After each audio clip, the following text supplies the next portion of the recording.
Goeiedag sê familie en vriende, julle is hartlike groet in die wonderlike naam van die Here Jesus Christus. Baie welkom vir julle wat altyd ingeskakel is by die program van die Evangelist Nathan Besaidon Ministries. Die Here is op die troon en die Here het ons deurgedra.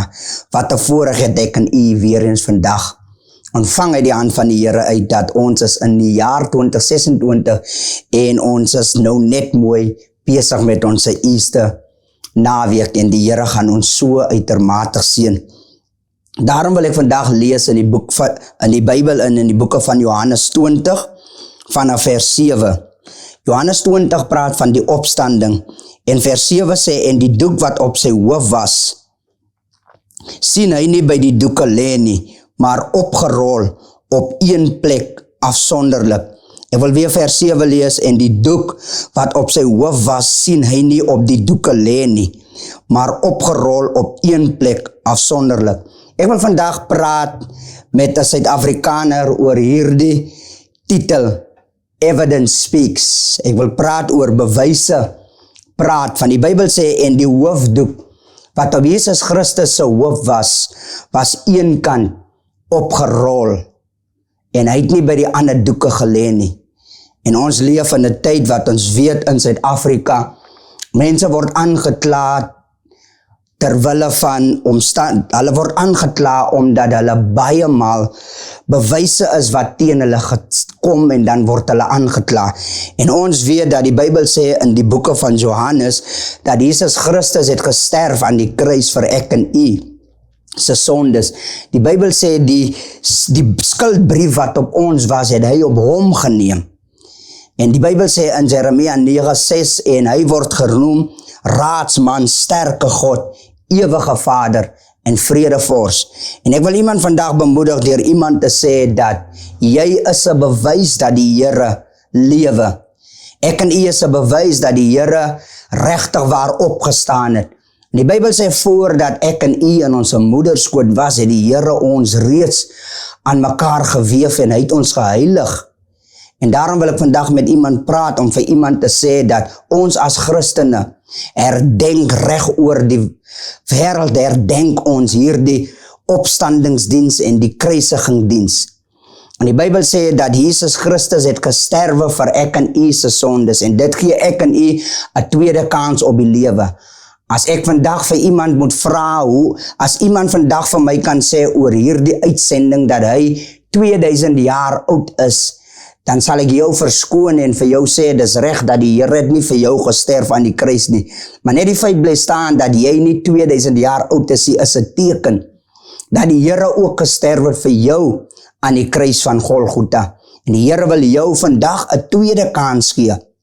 Al wat ek en u vandag moet doen, is om die liefde van die Here te ervaar in ek en u se lewe. Sy woord maak nie saak, sê die Bybel, maak nie saak hoeveel beloftes daar in die woord van die Here opgeteken is nie. Alles is ja en alles is amen. Om in te gaan by hierdie gedeelte deur te praat oor Evidence Speaks, bewyse praat. As ons lees deur die hele Bybel, dan sal ons agterkom dat Jesus het baie wonderwerke gedoen in die Bybel. En op grond van sy wonderwerke het hulle gedink dat Jesus Christus doen die wonderwerke uit die krag van die vyand uit. Maar Jesus Christus het geweet sy doel op aarde is om mense gesond te maak, is om vir mense 'n beter lewe te gee. As ons kyk in die verhaal, as ons kyk van die vrou wat aan bloedvloeiing gelei het, die Bybel sê, en die vrou het besluit, sy kom van agteraf en sy raak aan sy soem, en die vrou was genees, is 'n wonderwerk wat die Here Jesus Christus gedoen het. As ons kyk in die boeke van Johannes, en sien ons hierdie prostituut vrou beweeg na hierdie put toe wanneer niemand na die put toe gaan nie. En at daai tyd ontmoet die vrou vir Jesus by die put. Die Bybel sê dat die vrou het 5 mans gehad.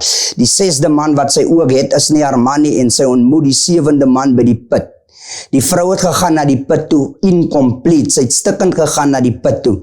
En Jesus het 'n gesprek met hierdie vrou. En Jesus sê vir die vrou, as jy weet wie vra vir jou water, dan sal jy nooit weer by die put water kom druk nie.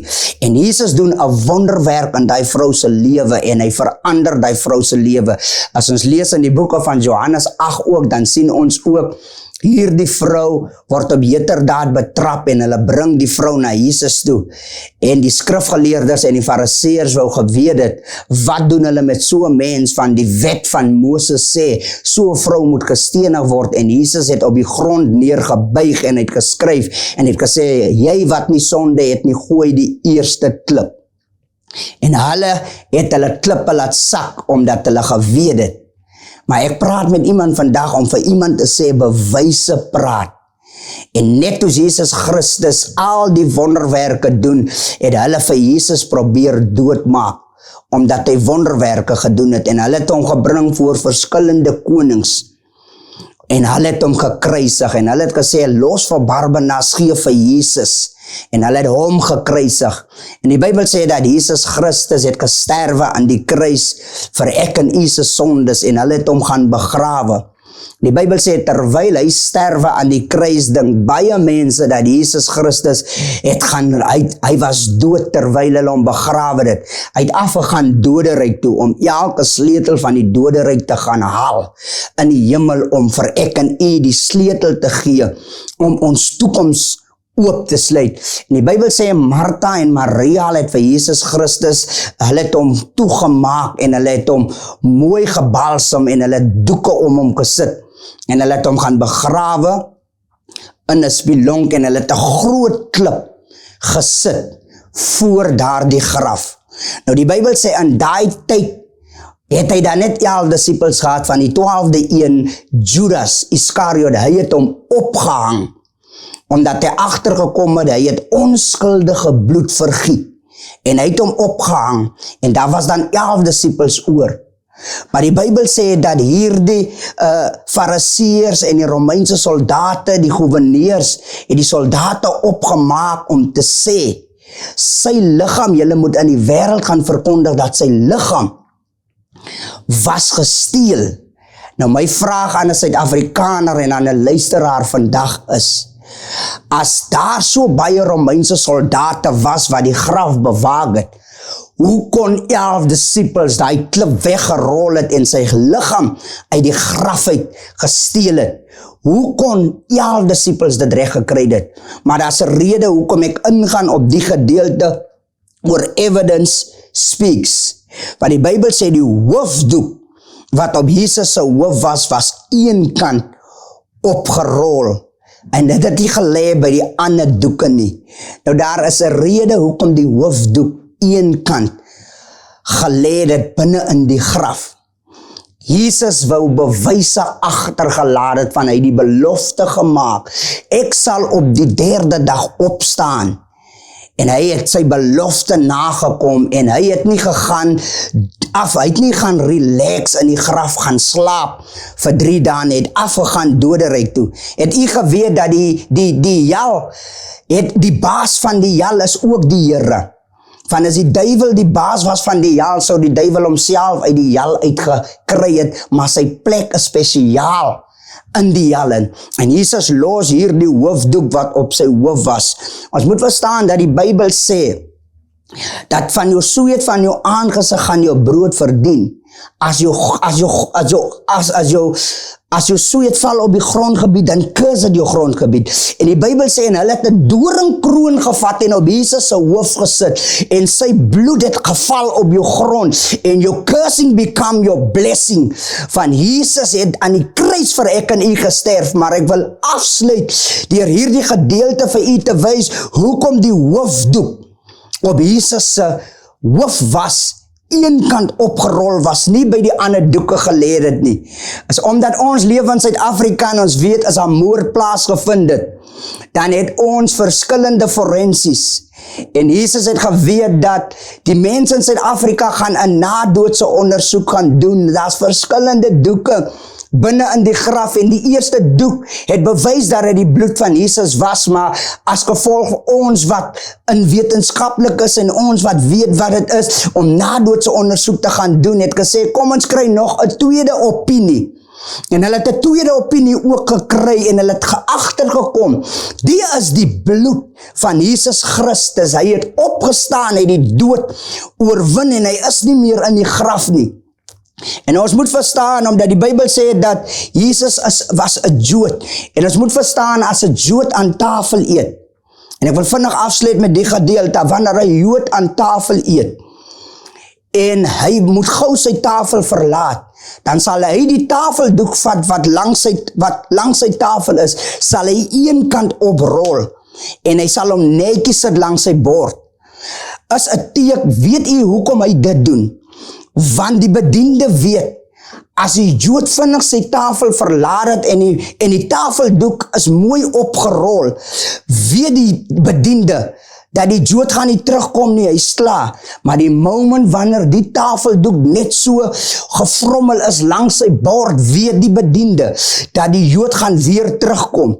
Hy is nog nie klaar nie. Nou die hoofdoek wat op Jesus se hoof was, Suid-Afrika, is 'n teken dat hy finaal klaar gemaak het met die dood.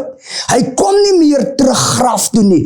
Hy het die dood oorwin en het die bewyse agtergelos in die graf vir ek en u om in te gaan sien dat hy het die dood oorwin. Daar's bewyse in die graf dat Jesus het die dood oorwin. Hy het opgestaan en hy kom nie meer na die graf toe nie. En ek wil 'n Suid-Afrikaner vandag bemoedig deur vir jou te sê, dis nog nie verby nie. Is nog nie game over nie. Jy is 'n wonderwerk. Mense wag om te sien vir 'n wonderwerk, maar jy is 'n wonderwerk. En daarom wil ek jou vandag bemoedig deur jou te sê, die graf is leeg. Hy het opgestaan. Hy het die dood oorwin. En ek en u kry nog 'n kans. En die Bybel sê, dis dieselfde Gees wat die Here Jesus Christus uit die dood uit laat opwek het, is binne in ek en u. Vat vandag hierdie boodskap en maak dit vandag jou eie. En weet dit, ons dien nie 'n God wat in 'n storie is nie. Ons dien 'n God wat die werklikheid is, wat die dood oorwin het. En ek praat van die God wat die rekord gebreek het. Hy het op die 3de dag uit die dood uit laat opstaan. En hy sit vandag aan God se regterhand. En hy tree in vir ek en u as hoëpriester. En daarom wil ek jou vandag bemoedig, meneer en mevrou, moenie opgee op die lewe nie.